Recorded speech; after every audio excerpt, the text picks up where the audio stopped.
অনেকে কল্পনার মধ্যেও পড়েনি যে একদিন এই মায়ের ডাকের কান্না সারা দেশব্যাপী বিস্তৃত হয়ে ফ্যাসিস্ট হাসিনাকে দেশ ছাড়তে হবে। The light end of the tunnel. Fascist সময়ের চরম নিষ্ঠুরতা, মধ্যযুগীয় বর্বরতাকে হার মানিয়ে যে শাসন ছিল, সেই শাসনে একটা লাইট ছিল। সেই টানেলের যদি আমরা ধরি, সেই লাইটটা হলো মায়ের ডাক।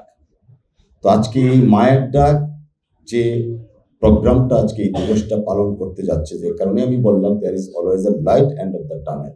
সো সেই সময়ে আমরা অনেকেই, আমি একজন আইনজীবী, আপনারা জানেন, অনেকে কল্পনার মধ্যেও পড়েনি যে একদিন এই মায়ের ডাকের কান্না সারা দেশব্যাপী বিস্তৃত হয়ে ফ্যাসিস্ট হাসিনাকে দেশ ছাড়তে হবে।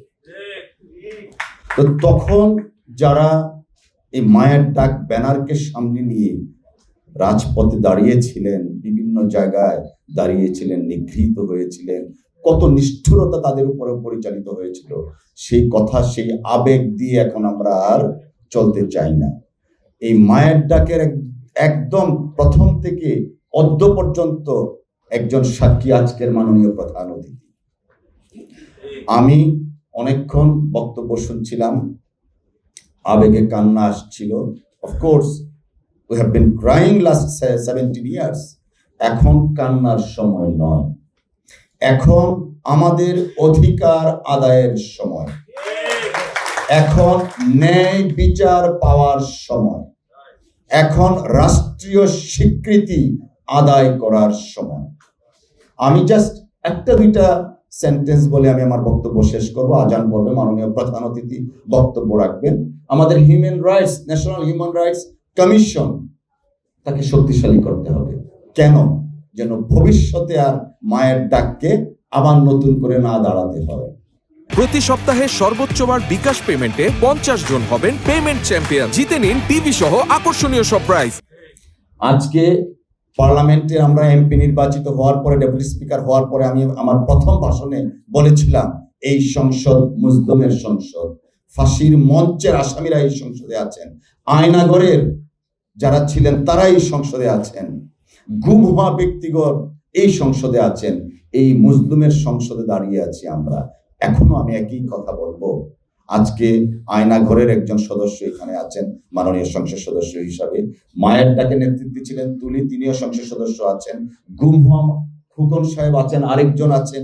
এই যে সংসদ, এই সংসদে এই গুম পরিবার, ক্রসফায়ারে যাওয়া পরিবারগুলোর জন্য একটা স্পেশাল সংসদীয় কমিটি গঠন করা যেতে পারে।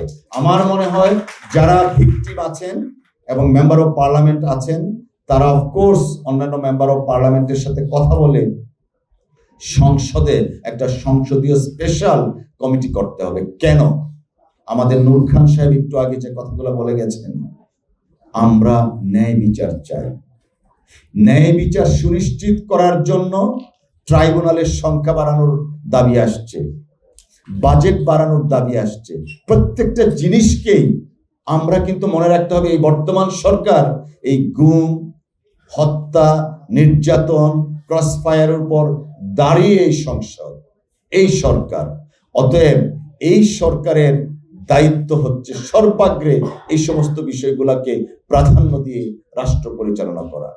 ডেমোক্রেসির বিউটি হচ্ছে একজন নীতির সাথে বিরোধিতা করবে। অফকোর্স পার্লামেন্টারি ফর্ম অফ গভর্নমেন্টে, পার্লামেন্টে যারা ক্রিয়াশীল রাজনৈতিক দল আছেন, তাদের মধ্যে নীতির প্রশ্নে, রাষ্ট্র পরিচালনার প্রশ্নে কনস্ট্রাকটিভ ক্রিটিসিজম থাকবে, বিতর্ক থাকবে। বাট আমি একটা আহ্বান জানাবো, ফ্যাসিস্টের বিরুদ্ধে আপনাদের সকলকে ঐক্যবদ্ধ থাকতে হবে ইনশাআল্লাহ।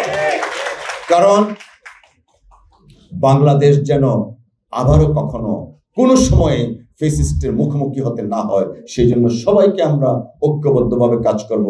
আল্লাহ হাফেজ। বাংলাদেশ জিন্দাবাদ। আসসালামু আলাইকুম।